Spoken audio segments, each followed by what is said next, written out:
Very warm welcome my viewers. So आज हम start करने वाले हैं इकोनॉमिक्स एनसीईआरटी सार संग्रह से। हम स्टार्ट करेंगे चैप्टर 3 इसका, क्योंकि हमने ऑलरेडी 2 चैप्टर कवर कर लिया है। और अगर आप देखना चाहें तो मैंने पहले लूसेंट सब्जेक्टिव का चैप्टर 3 कंप्लीट करवा दिया है, जिसमें हम पढ़ चुके हैं नेशनल इनकम के बारे में। अब हम देखेंगे इसे एनसीईआरटी सार संग्रह से। चलिए आइए स्टार्ट करते हैं बिना किसी देरी के। हम आ चुके हैं चैप्टर 3 यानी कि नेशनल इनकम, राष्ट्रीय आय पे। तो हमारा पहला है कि किसी निश्चित अवधि के लिए किसी एक देश की राष्ट्रीय आय यानी नेशनल इनकम एक वित्तीय वर्ष यानी फाइनेंशियल ईयर, हमने क्या बताया था, 1 अप्रैल से 31 मार्च में उत्पादित अंतिम वस्तुओं और सेवाओं के मौद्रिक मूल्य के बराबर होता है। ठीक है। राष्ट्रीय आय इक्वल्स टू क्या है, घरेलू आय प्लस विदेशों से प्राप्त शुद्ध आय कारक। ठीक है। यानी नेशनल इनकम में हम जीडीपी प्लस विदेशों से जो हमें शुद्ध आय प्राप्त होती है उसको ऐड करते हैं। नेक्स्ट है राष्ट्रीय आय लेखा प्रणाली। नेशनल इनकम अकाउंटिंग सिस्टम का जन्मदाता किन्हें माना जाता है, तो साइमन कुजनेट्स को माना जाता है। वर्ष 1949 में भारत सरकार द्वारा नियुक्त राष्ट्रीय आय समिति यानी कि नेशनल इनकम कमेटी के अध्यक्ष कौन थे, पीसी महालनोबिस थे। भारत में प्रति व्यक्ति आय की वृद्धि दर मंद होने का मुख्य कारण क्या है, तो क्या कारण है, उच्च पूंजी उत्पाद अनुपात व जनसंख्या वृद्धि की ऊंची दर। भारत में अर्थव्यवस्था का कौन सा क्षेत्र बचत यानी सेविंग में सर्वाधिक योगदान करता है, तो घरेलू क्षेत्र करता है। भारत की घरेलू बचतों में सर्वाधिक योगदान किसका है, तो भौतिक परिसंपत्तियों का है। वर्तमान में भारत के किस राज्य में प्रति व्यक्ति आय सबसे कम है, यानी पर कैपिटा इनकम सबसे कम है, किसमें, बिहार में है। और सबसे ज़्यादा कहाँ है, तो गोवा में है। ठीक है। भारत में सर्वप्रथम राष्ट्रीय आय की गणना का प्रयास दादाभाई नौरोजी ने 1867-68 में किया था। उसमें इन्होंने कितना बताया था, 20 रुपीज़ बताया था। अब इन्होंने अपनी पुस्तक poverty and un-British rule in India में प्रति व्यक्ति आय 20 रुपये बताई थी। वर्तमान में किस राज्य में औसत प्रति व्यक्ति आय सर्वाधिक है, तो कहाँ है, गोवा में, average per capita income. Bharat में राष्ट्रीय आय समंकों यानी कि नेशनल इनकम स्कोर्स का आकलन किसके द्वारा किया जाता है, तो सेंट्रल स्टैटिस्टिक्स ऑफिस के द्वारा किया जाता है, यानी केंद्रीय सांख्यिकी संगठन द्वारा। केंद्रीय सांख्यिकी संगठन यानी कि CSO तथा राष्ट्रीय प्रतिदर सर्वेक्षण कार्यालय NSSO का विलय करके नई संस्था स्थापित करने का निर्णय लिया गया। तो क्या बना वो, राष्ट्रीय सांख्यिकी कार्यालय यानी कि NSO। नेक्स्ट, हिंदू वृद्धि दर किससे संबंधित है, तो राष्ट्रीय आय से संबंधित है। MCA 21 मिशन मोड प्रोजेक्ट किस केंद्रीय मंत्रालय द्वारा आरंभ किया गया, तो कंपनी मामलों के मंत्रालय द्वारा आरंभ किया गया।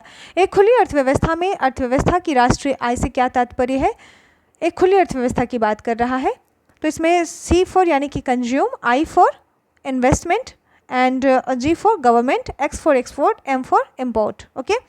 तो यानी कि हम क्या करते हैं, खुली अर्थव्यवस्था यानी ओपन इकोनॉमी में अर्थव्यवस्था में राष्ट्रीय आय, ओपन इकोनॉमी की बात करें तो उसमें हम उपभोग और इन्वेस्टमेंट और जो है गवर्नमेंट ने जो खर्च किया उसको ऐड करते हैं, और उसमें से क्या करते हैं, एक्सपोर्ट को ऐड करते हैं, और एक्सपोर्ट को ऐड करते हैं और उसमें से इंपोर्ट को माइनस कर देते हैं। ठीक है।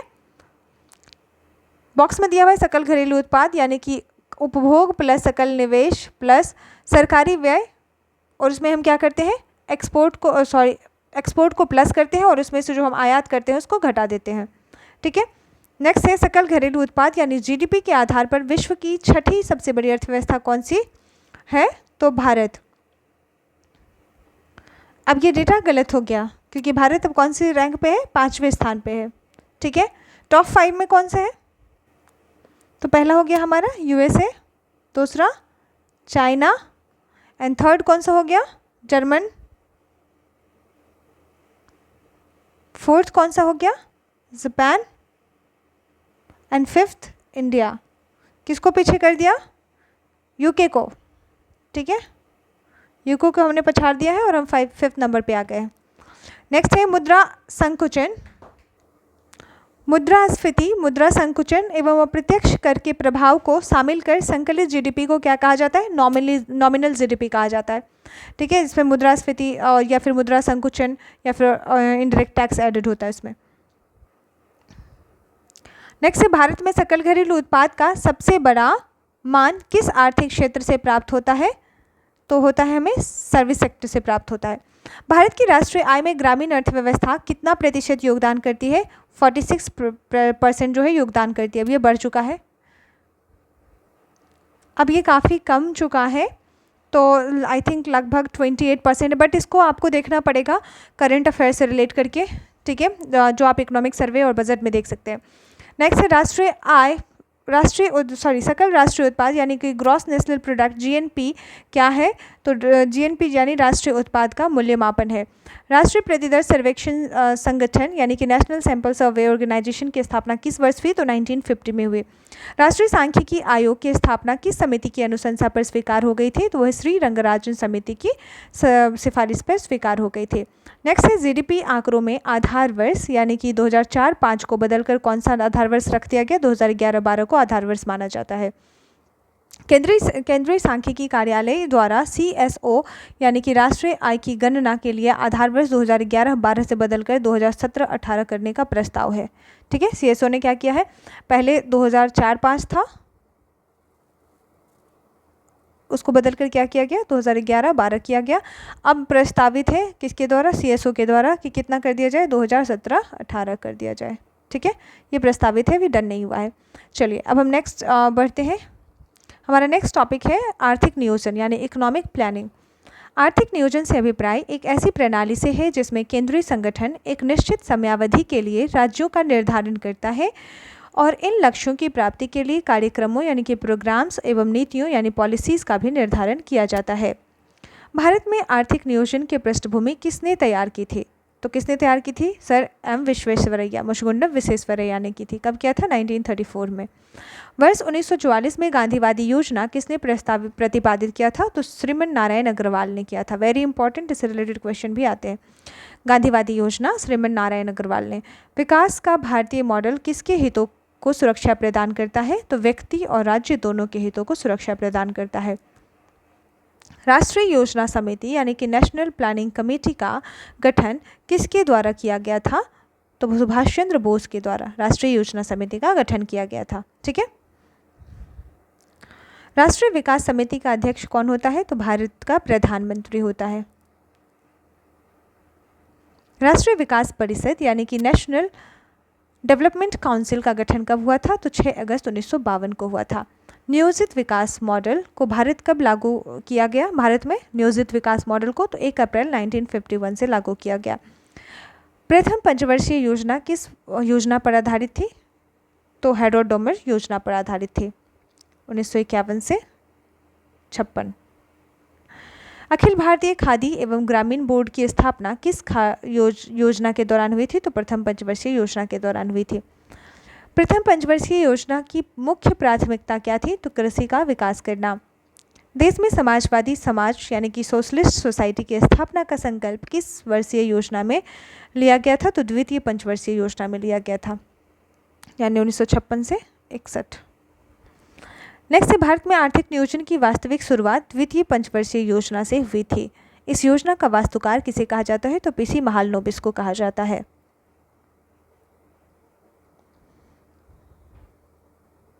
नेक्स्ट है भारत में अनवरत योजना यानी रोलिंग प्लान किस अवधि में स्टार्ट हुई थी, प्रभावी हुआ था? तो 1978 से 80 में रोलिंग प्लान हुआ था। किस पंचवर्षीय योजना में कृषि ने ऋणात्मक विकास प्रदर्शित किया था? तो तीसरी पंचवर्षीय योजना में ऋणात्मक विकास प्रदर्शित किया था। Very important. नेक्स्ट है भारतीय संविधान में आर्थिक तथा सामाजिक नियोजन को 7वीं अनुसूची की समवर्ती सूची यानी कंकरेंट लिस्ट का विषय बनाया गया है। ठीक है, क्या किया गया? तो आर्थिक तथा सामाजिक नियोजन को है 7वीं अनुसूची में। किस सूची में है वे? समवर्ती सूची, कंकरेंट लिस्ट। समवर्ती सूची में अगर कोई विषय होता है तो उस पर क्या होता है? कानून केंद्र और राज्य दोनों बना सकती है। ठीक है, ओके। नेक्स्ट, अब ऊपर में एक बॉक्स भूल गई थी। पीसी महालनोबिस के जन्मदिन पर प्रतिवर्ष 29 जून को राष्ट्रीय सांख्यिकी दिवस यानी कि नेशनल स्टैटिस्टिक्स डे मनाया जाता है। किसके बर्थडे पे? तो पीसी महालनोबिस के बर्थडे पे। किस योजना इन्होंने किस योजना का प्रतिपादन किया था? तो द्वितीय पंचवर्षीय योजना का प्रतिपादन किया था। ठीक है, नेक्स्ट, अनवरत योजना का प्रतिपादन किसने किया था? गुन्नार मिल्टन द्वारा अपनी पुस्तक द एशियन ड्रामा में किया गया था। किसने? गुन्नार मिल्टन ने किया था।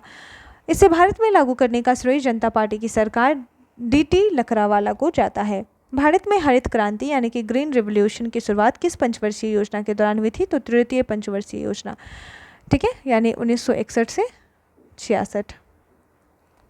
नेक्स्ट है, चतुर्थ पंचवर्षीय योजना किस मॉडल पर आधारित थी? तो DR गार्गिल मॉडल पर आधारित थी, ठीक है।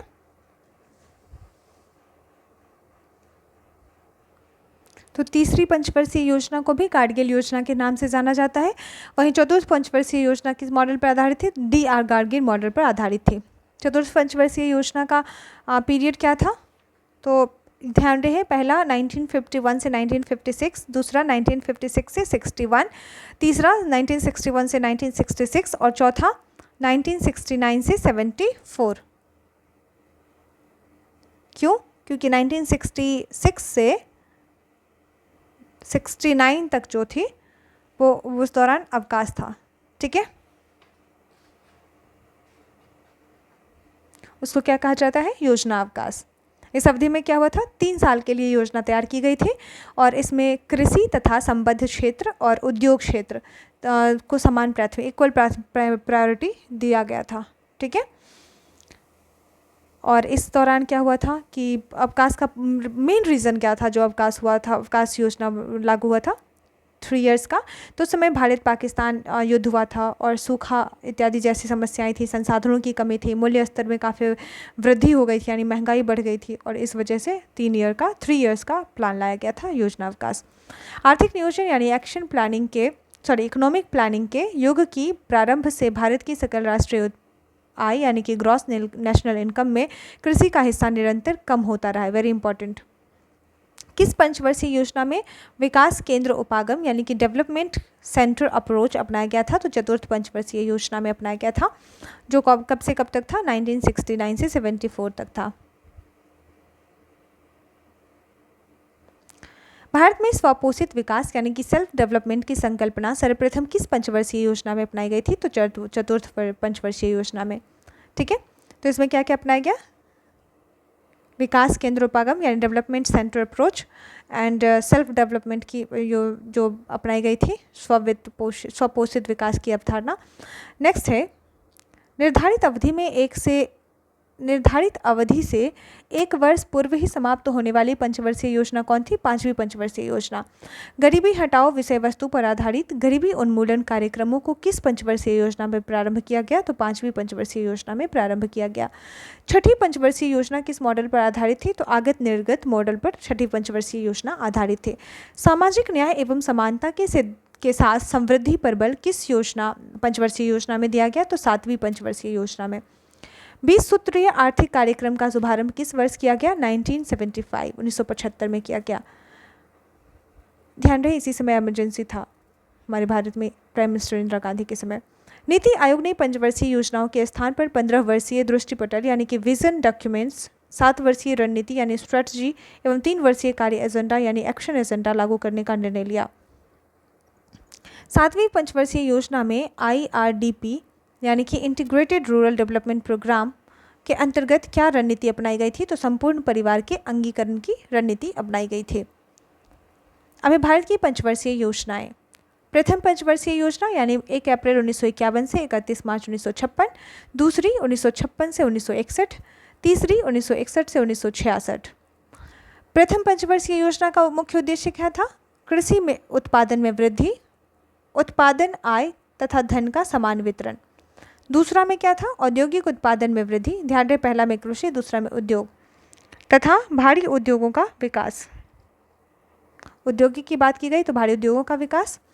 तीसरी में क्या था? खाद्यान्न के उत्पादन में आत्मनिर्भरता तथा असमानता में कमी लाना, रोजगार के अवसरों में वृद्धि करना। अब हम बात करते हैं 3 एक वर्षीय योजना जो कि 1 अप्रैल 1966 से 1969 तक था। चौथी योजना ये हमने पढ़ लिया था, योजना अवकाश इसे कहते हैं, मैंने इसके बारे में बता दिया था आपको। नेक्स्ट है चौथी पंचवर्षीय योजना 1969 से 1974। इसमें क्या किया गया था? तो विकास की प्रक्रिया को तीव्र करना, कीमत स्थिर रखना और सामाजिक समानता स्थापित करना।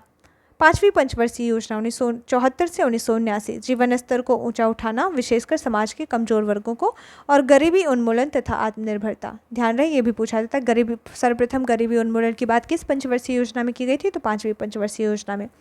फिर आता है हमारा वार्षिक योजना, जो कि 1 अप्रैल 1979 से 1980 तक चला था, 1 साल तक के लिए चला था। ठीक है, किससे पहले चला था, तो छठी इसको क्या कहा जाता है, अनवरत योजना कहा जाता है। ये छठी पंचवर्षीय योजना से पूर्व आया था। 1978 से जनरली 80 माना जाता है। आई डोंट नो यहाँ पे 19 लिखा है, 1978 से 80 माना जाता है। इसमें क्या, इसे रोलिंग प्लान कहा जाता है। और ये किसके समय आया था, तो मोरारजी देसाई के समय में आया था, और जनता पार्टी लेकर आई थी। ठीक है, और लेकिन इंदिरा गांधी के नेतृत्व वाली नई सरकार द्वारा क्या कर दिया गया था, तो ये 1980 में समाप्त कर दिया गया था। इंदिरा गांधी ने इसे समाप्त किया था, और आया था किसके द्वारा, तो मोरारजी देसाई। एम आई राइट? यस, मोरारजी देसाई के द्वारा आया था, जनता पार्टी की सरकार थी। इस योजना में क्या हुआ था कि जो मुद्रास्फीति थी, यानी कि जो महंगाई थी उसकी, और फिर उच्च मूल्य की मुद्राओं की वैधता इत्यादि समाप्त हो गई थी। शराबबंदी, जन वितरण प्रणाली का विस्तार किया गया, और सार्वजनिक बीमा योजना की शुरुआत की गई थी। नेक्स्ट है छठी पंचवर्षीय योजना, जो 1 अप्रैल 1980 से 1985 तक चला था। इसमें क्या किया गया था, निर्धनता का उन्मूलन और समानता में कमी लाना, और आर्थिक संरचना का विकास करना। नेक्स्ट, सातवीं पंचवर्षीय योजना। सातवीं पंचवर्षीय योजना में क्या था, 1985 से 1990 तक था। इसमें रोजगार के नए अवसर सृजित करना, कृषि उत्पादकता में वृद्धि करना। आठवीं पंचवर्षीय योजना 1992 से 97। इसमें शताब्दी के अंत तक मानव शक्ति का पूर्ण उपयोग, प्राथमिक शिक्षा को सर्वव्यापी बनाया गया, आधारिक संरचनाओं को सुदृढ़ बनाया गया। नवीं पंचवर्षीय योजना में क्या किया गया, जो 1997 से 2002 तक चला, कृषि एवं ग्रामीण विकास, कीमत स्थिरता के साथ समृद्धि, जनसंख्या वृद्धि पर रोक लगाई गई। 10वीं पंचवर्षीय योजना 2002 से 2007, उपभोग के स्तर में वृद्धि, स्वास्थ्य एवं शिक्षा संबंधी सुविधाओं में सुधार लाकर जीवन की गुणवत्ता को बेहतर बनाया, समावेशी समृद्धि द्वारा असमानताओं को कम करना। नेक्स्ट है 11वीं पंचवर्षीय योजना, जो 2007 से 2012 तक चला था। इसमें बहुमुखी लक्ष्य, जिसमें न केवल विकास बल्कि निर्धनता कम करना भी शामिल है। शिक्षा की गुणवत्ता एवं सार्वजनिक स्वास्थ्य सुविधाओं में सुधार करना, द्वितीय हरित क्रांति के लिए रणनीति, और उच्च कोटि के रोजगार का सृजन और पर्यावरण संरक्षण करना इत्यादि शामिल थी। लास्ट है हमारा 12वीं पंचवर्षीय योजना, जो 2012 से 2017 तक चला था। इसमें तीव्र, सतत एवं आर्थिक समावेशी विकास, सकल घरेलू उत्पाद में 8% की वृद्धि की बात की गई थी। नेक्स्ट है जॉन डब्ल्यू मिलर मॉडल, कौन सी पंचवर्षीय योजना पर आधारित थी, तो जॉन डब्ल्यू मिलर जो थी 7वीं पंचवर्षीय योजना। मानव विकास के सारे विकास प्रयासों का सार तत्व किस पंचवर्षीय योजना में है, तो 8वीं पंचवर्षीय योजना। हमारी 8वीं पंचवर्षीय योजना का जो कार्यकाल था, क्या आप बता सकते हैं वो कौन सा था, तो 1992 से 1992 से 97। और 7वीं का क्या था, 1985 से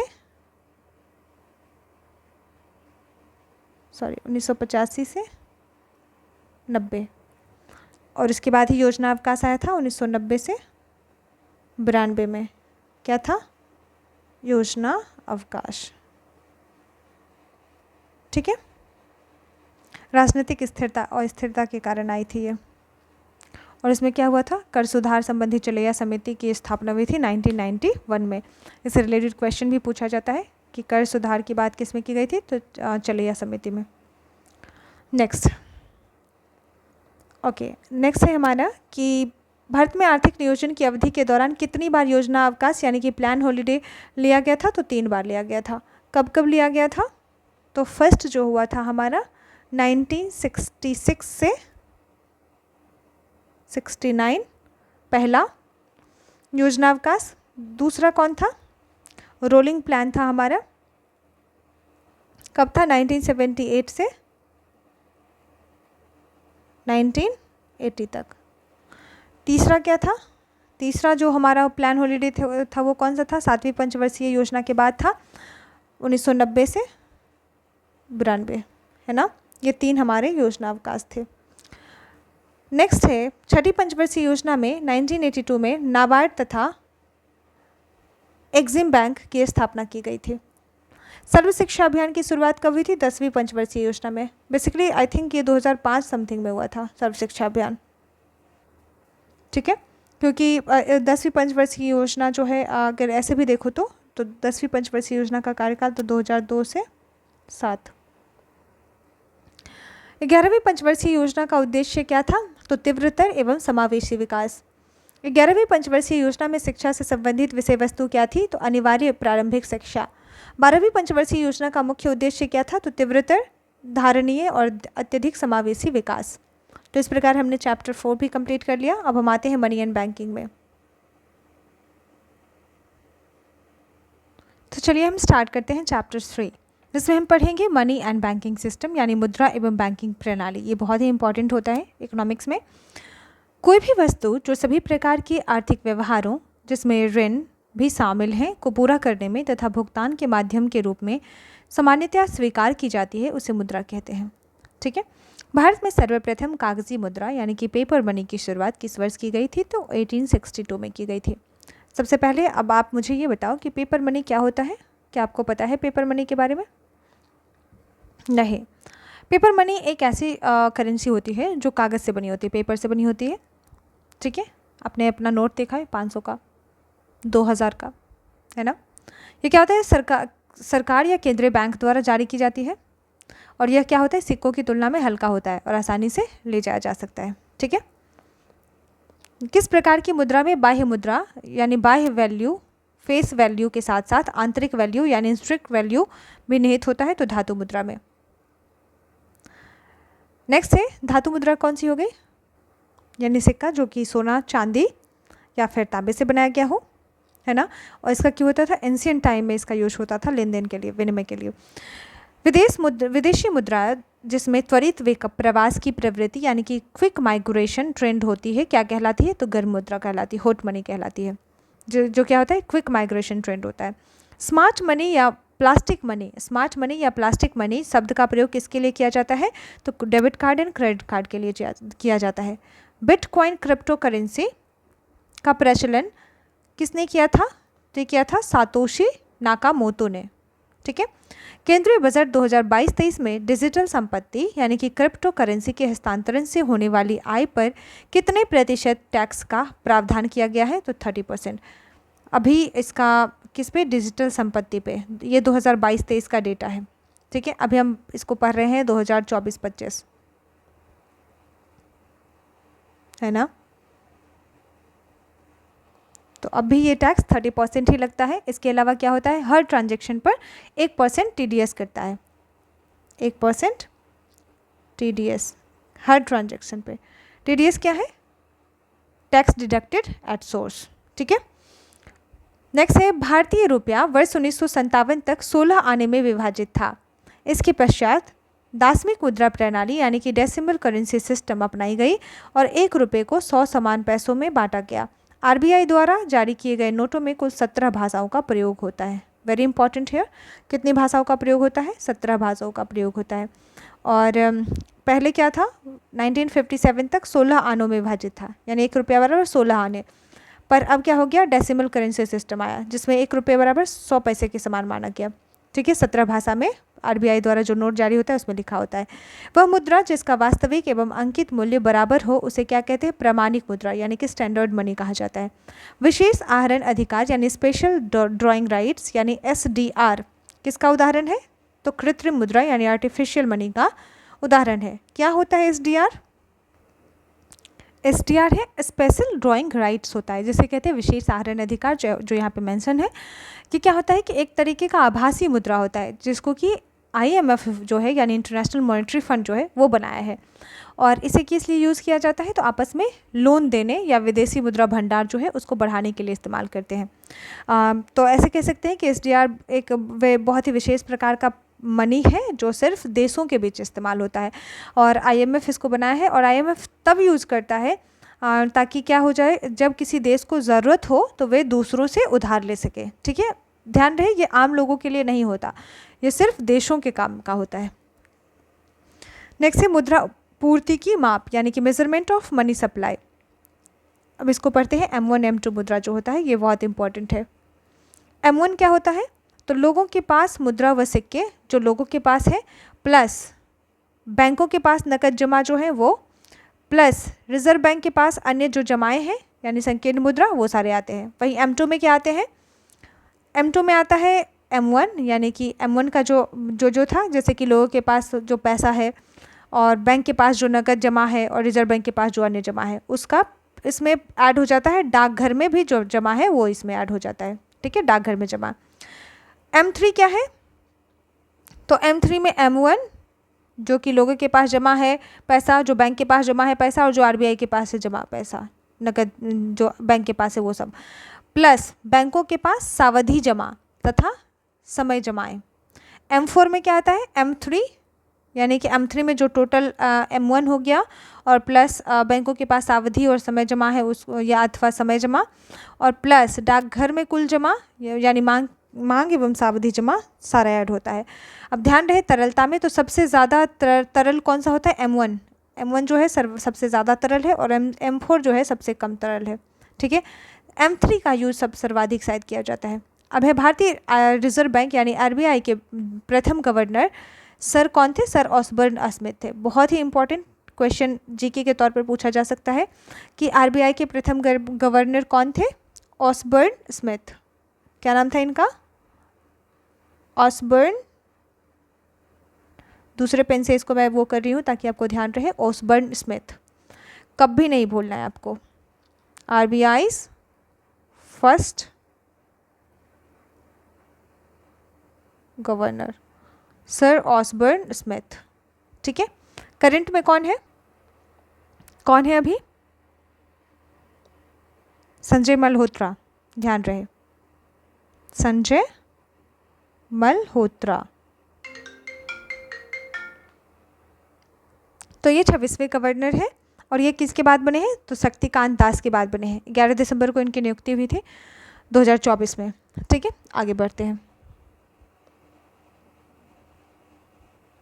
अच्छा, यहाँ पे लिखा हुआ है शक्तिकांत दास जो है 25वें हैं, यहाँ पे मेंशन है, पर ध्यान रहे अब ये 26वें गवर्नर कौन गए? संजय मल्होत्रा, जो हमने अभी बताया आपको।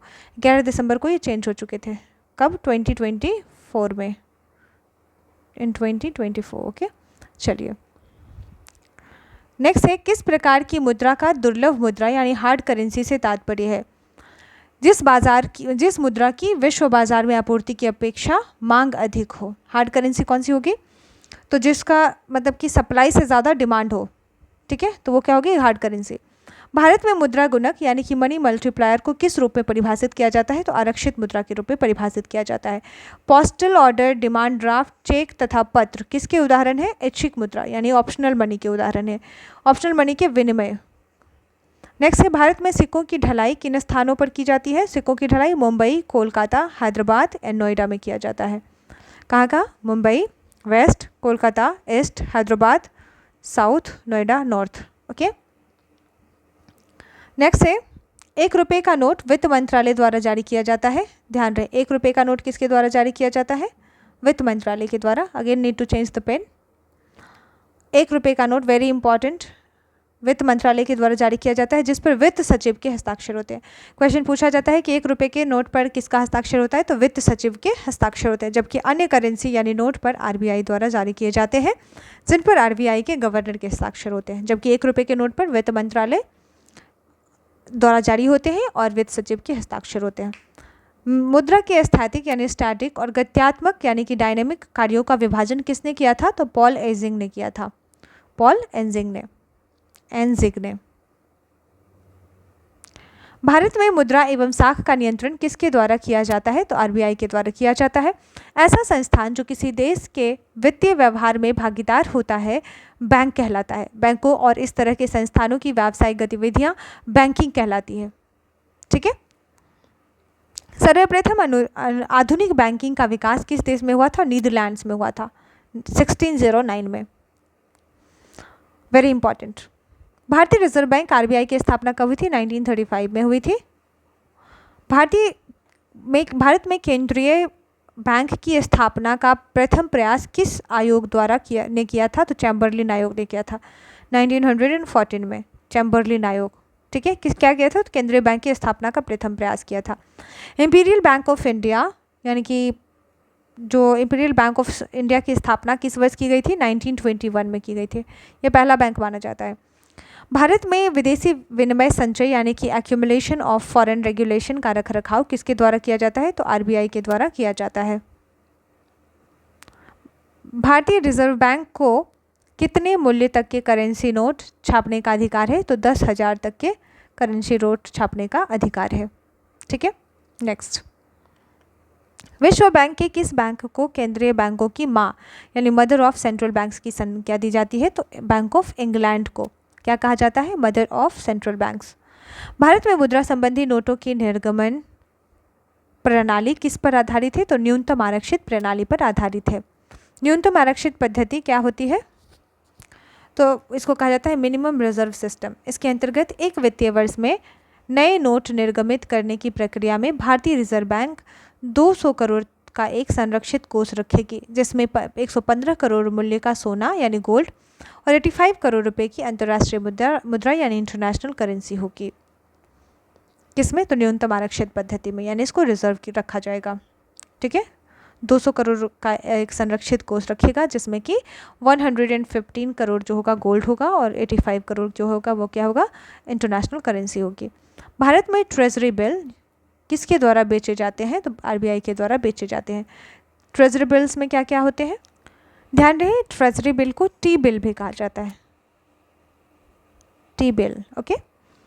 ट्रेजरी बिल में ये क्या होता है? एक छोटे अवधि वाला सरकारी कर्ज होता है जो सरकार से क्या करता है? पैसे उधार लेने के लिए जारी किया जाता है। इनमें क्या क्या होता है? इसका ड्यूरेशन होता है जैसे कि 91 डेज़, 182 डेज़ एंड 364 डेज़ की अवधि होती है।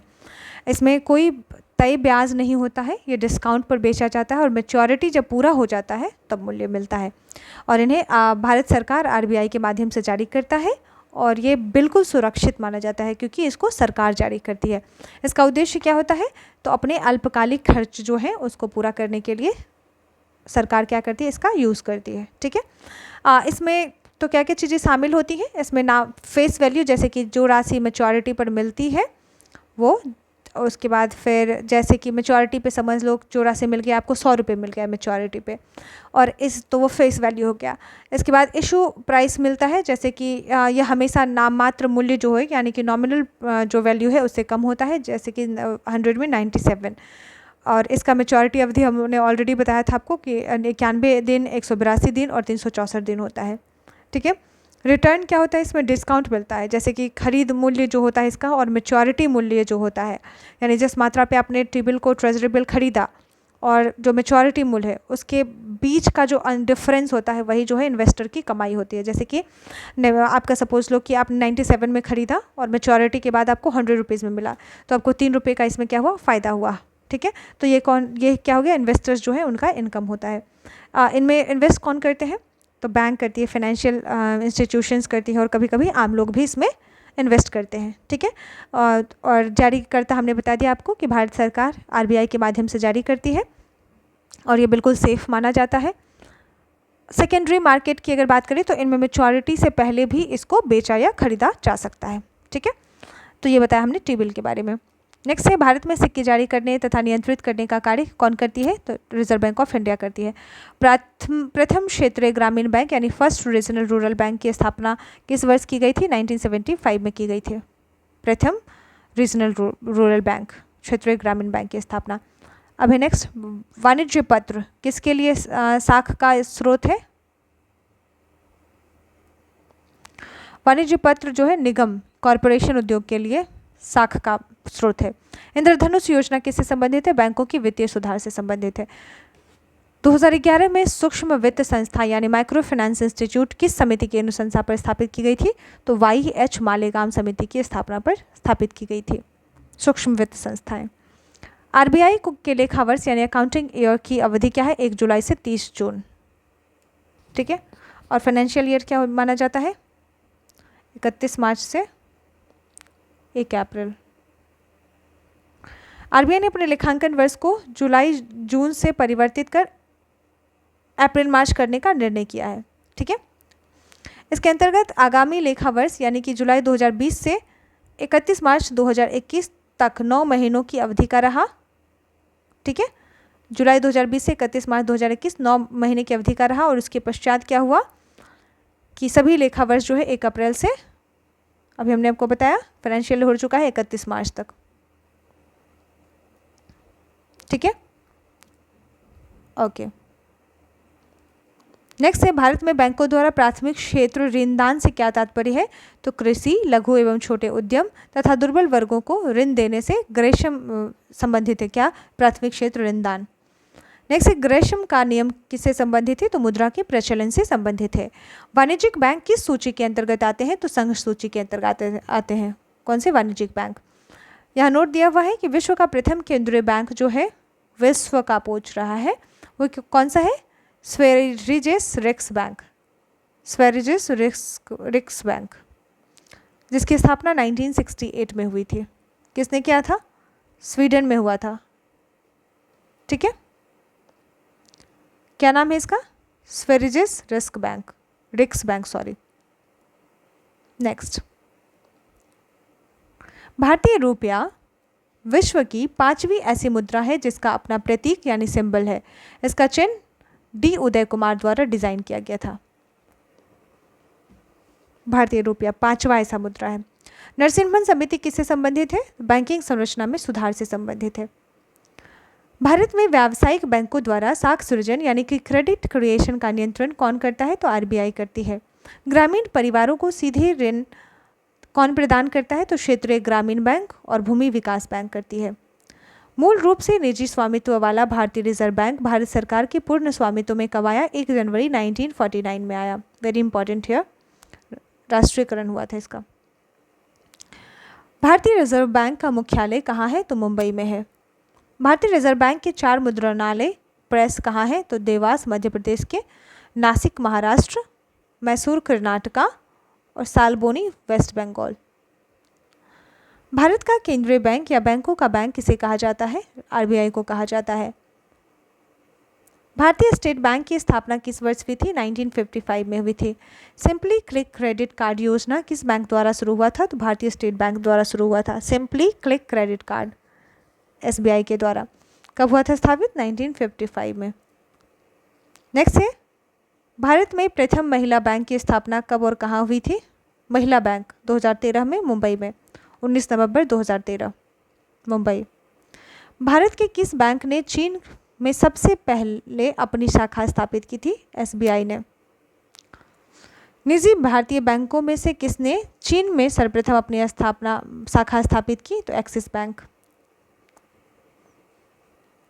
इसकी स्थापना कब हुई थी? एक्सिस बैंक की स्थापना 1993 में हुई थी। हालांकि अभी ये बहुत ज़्यादा अभी जान रहे हो ना, थोड़ा शॉकिंग है ये। एक्चुअली अर्लियर ये जाना जाता था यूटीआई के बैंक के नाम से जाना जाता था। ठीक है, तो अर्लियर ये यूटीआई बैंक के नाम से जाना जाता था और 1993 में स्टैब्लिश हुआ था। बाद में चेंज होकर एक्सिस बैंक हो गया। चलिए, अब आता है सार्वजनिक क्षेत्र के 12 बैंकों की बात की गई है यहाँ पे, जो पब्लिक सेक्टर के हैं। पहला कौन है? State Bank. दूसरा बैंक ऑफ इंडिया। तीसरा Bank of Baroda, SBI, Bank of India, Bank of Baroda, Bank of Maharashtra, Union Bank of India, UCO bank,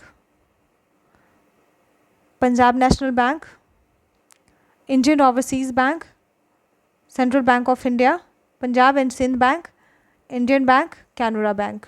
तो ये है पब्लिक सेक्टर के बैंक्स हैं। नेक्स्ट है, भारतीय रिजर्व बैंक के कौन से पूर्व गवर्नर भारत के प्रधानमंत्री भी बने? तो कौन से थे? डॉक्टर मनमोहन सिंह। ठीक है, इससे पहले इनका लास्ट कार्यकाल कौन सा था? 2009 से 14 तक का था। ठीक है, भारत में हालांकि इससे पहले भी चुने जा 2019 से भी 2009 से भी वही प्रधानमंत्री थे, अपना कार्यकाल पूरा किया था। सेकेंड टर्म इनका था 2009 से 14। इसके बाद जो है प्राइम मिनिस्टर नरेंद्र मोदी आ गए थे। भारत में बैंकिंग व्यवस्था के विस्तार एवं वित्तीय समावेशन को ध्यान में रखकर 19 जुलाई 1969 को तथा 15 अप्रैल 1980 को क्रमशः 14 एवं 6 बड़े व्यावसायिक बैंकों का राष्ट्रीयकरण या नेशनलाइजेशन किया गया था। ठीक है, किस लिए किया गया था? बैंकिंग व्यवस्था के विस्तार के लिए और वित्तीय समावेशन को ध्यान में रखकर। नेक्स्ट है, किसान तक आसानी से पहुंच के लिए किस बैंक ने किसान क्लब स्थापित किया था? तो एसबीआई ने। भारत में पहला इस्लामिक बैंक कहाँ स्थापित हुआ था? तो कोच्चि, केरल में। स्मॉल स्केल इंडस्ट्रीज यानी लघु उद्योगों के क्षेत्र में कौन सा बैंक कार्य करता है? तो भारतीय लघु उद्योग विकास बैंक यानी सिडबी। प्रथम बैंक क्रेडिट कार्ड कब और किस देश द्वारा निर्गत किया गया था? तो बैंक ऑफ अमेरिका द्वारा निर्गत किया गया था प्रथम बैंक क्रेडिट कार्ड। ठीक है। क्षेत्रीय ग्रामीण बैंक यानी कि रीजनल रूरल बैंक की स्थापना कब हुई थी? 2 अक्टूबर 1975 को हुआ था। फिनजे यानी या फिर फिनेजे in Hindi, Lendbox, LenDen club, rupee circle, Faircent आदि पीयर टू पीयर ऋण उपलब्ध कराने वाले कुछ क्या है? प्लेटफॉर्म्स हैं। पीयर टू पीयर क्या होता है? पीयर टू पीयर, इसे P2P भी कहते हैं यानी पर्सन टू पर्सन। ओके, इसका लैंग्वेज क्या है? Peer to peer, PEER। Okay, peer to peer, P2P भी कहते हैं इसमें जनरली क्या होता है? इसमें होता है कि जो लोग जो हैं सीधे एक दूसरे से लेन देन करते हैं बिना किसी मध्यस्थ के। आमतौर पर P2P जो है लैंडिंग या P2P पेमेंट सिस्टम में देखा जाता है। फॉर एग्जांपल P2P लैंडिंग में क्या होता है? एक दूसरे को उधार देते हैं, जबकि बैंक या वित्तीय संस्थान नहीं होता, इसमें कोई भी बैंक या वित्तीय संस्थान यानी फाइनेंशियल इंस्टीट्यूशन नहीं होते। इससे क्या होता है? लेन देन सस्ता होता है और काफ़ी तेज होता है, क्योंकि इसमें कोई बिचौलिया जो है मध्यस्थ की भूमिका नहीं निभाता है। ठीक है। भारत के किन राज्यों में क्षेत्रीय ग्रामीण बैंक यानी RRB कार्यरत नहीं है? तो सिक्किम और गोवा में जो है RRB यानी कि रीजनल रूरल बैंक नहीं है कार्यरत, सिक्किम और गोवा। ध्यान रहे यहाँ दोनों का पॉपुलेशन ही कम है। भारत के किस व्यावसायिक बैंक यानी कि कॉमर्शियल बैंक ने सबसे पहले चलती फिरती ATM यानी मोबाइल ATM सेवा की शुरुआत की थी? तो उसने किया था ICICI बैंक ने किया था। नेक्स्ट है, ICICI बैंक की स्थापना कब हुई थी? ये बता दो आप, कब हुआ था? 1994 में। ठीक है। नेक्स्ट है, लघु एवं मध्यम उद्योगों को ऋण उपलब्ध कराने हेतु किस समिति का गठन किया गया था? तो नायक समिति का 1993 में, लघु एवं मध्यम उद्योग को ऋण उपलब्ध कराने के लिए। नेक्स्ट है, भारत में नाबार्ड किन बैंकों को पुनर्वित्त यानी कि रीफाइनेंस उपलब्ध कराता है? तो किसको कराता है? अनुसूचित व्यापारिक बैंकों, क्षेत्रीय ग्रामीण बैंकों तथा राज्य भूमि विकास बैंकों को। नाबार्ड की स्थापना 1982 में। नाबार्ड का मुख्यालय कहाँ है? मुंबई में। बैंकों की पूंजी पर्याप्तता यानी कि कैपिटल एडिक्वेसी के मापन के लिए किस अंतर्राष्ट्रीय मानक यानी इंटरनेशनल स्टैंडर्ड का प्रयोग किया गया था? तो बेसल मानक का प्रयोग किया गया था। वर्ष 1995-96 में स्थापित ग्रामीण अवस्थापना विकास कोष यानी रूरल इंफ्रास्ट्रक्चर डेवलपमेंट फंड का लेखा जोखा कौन रखता है? तो राष्ट्रीय कृषि एवं ग्रामीण विकास बैंक रखता है। शिवरमन सिंह समिति की अनुशंसा पर 1982 में राष्ट्रीय कृषि एवं ग्रामीण विकास बैंक यानी नाबार्ड की स्थापना हुई थी। ध्यान रहे किसके अनुशंसा पर हुई थी? ये इंपॉर्टेंट है, यहाँ पूछने का पर्पस ये है कि किसकी अनुशंसा पर हुई थी? तो शिवरामन सिंह समिति। वेरी इंपॉर्टेंट है, शिवरामन सिंह समिति की स्थापना सिफारिश पर। ओके, यहाँ हमने पढ़ लिया कि 1956 में स्थापित ग्रामीण अवस्थापना विकास कोष यानी रूरल इंफ्रास्ट्रक्चर डेवलपमेंट फंड का लेखा जोखा कौन रखती है? राष्ट्रीय कृषि एवं ग्रामीण विकास बैंक रखती है। नेक्स्ट, स्वाभिमान कार्यक्रम का मुख्य उद्देश्य क्या है? तो ग्रामीण निर्धनों के घरों तक बैंकों को पहुंचाना। किस समिति की अनुशंसा पर भारत में जोखिम परिसंपत्तियों के 9% न्यूनतम पूंजी पर्याप्तता यानी मिनिमम कैपिटल एडिक्वेसी का प्रावधान किया गया? तो नरसिम्हन समिति की सिफारिश पर।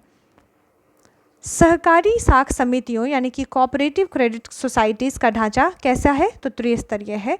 गैर निष्पादक संपत्ति यानी कि नॉन परफॉर्मिंग एसेट्स NPA से संबंधित विवादों के निस्तारण के उद्देश्य से 1993 में किस न्यायिक संस्था की स्थापना की गई? तो ऋण वसूली प्राधिकरण यानी कि डेट रिकवरी ट्रिब्यूनल DRT की स्थापना की गई। कर्ज को लौटाने में समर्थ होने के बावजूद जानबूझकर कर्ज ना लौटाने वाले ऋण को किस नाम से जाना जाता है? तो नॉन परफॉर्मिंग एसेट्स की श्रेणी में वो आ जाता है और इसको क्या कहा जाता है? इरादतन चूक करता यानी कि विलफुल डिफॉल्टर कहा जाता है। केरल देश का प्रथम राज्य है, जबकि तमिलनाडु का मंगलम देश का प्रथम गांव है जहां प्रत्येक परिवार को कम से कम एक बैंक खाता सुनिश्चित कराया गया है।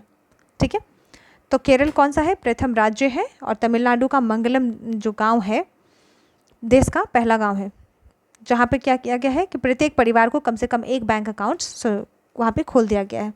भारतीय रिजर्व बैंक किन परिसंपत्तियों के बदले में मुद्रा निर्गमन यानी कि करेंसी इशुएंस कराता है, तो स्वर्ण या फिर विदेशी प्रतिभूति तथा भारत सरकार की प्रतिभूति के बदले।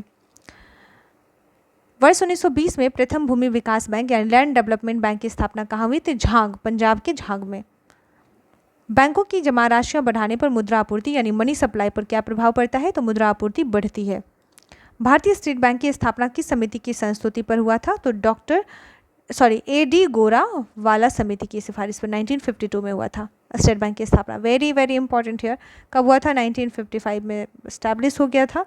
और इन्होंने सिफारिश कब की थी, संस्तुति कब किया था, 1952 में। किन्होंने किया था, तो डॉ. A.D. गोरावाला समिति याद रखना आप। केंद्रीय बैंक का सर्वाधिक महत्वपूर्ण कार्य कौन सा है, तो देश में मुद्रा यानी पेपर करेंसी का निर्गमन करना।